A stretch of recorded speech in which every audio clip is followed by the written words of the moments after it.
सुमैया, अम्मी को तुम बहुत पसंद आए हो। हाँ, मैंने कहा था कि उम्र की फर्क की परवाह नहीं, लेकिन ये तो कुछ ज्यादा ही है यार।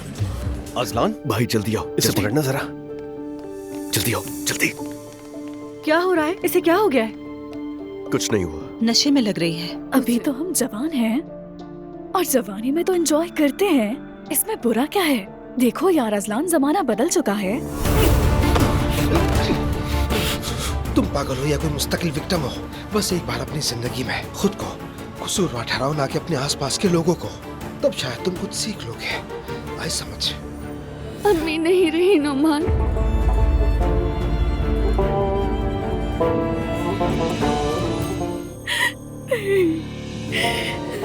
नहीं, नहीं हो सकता, ऐसा नहीं हो सकता। अम्मी, अम्मी, मेरी प्यारी अम्मी।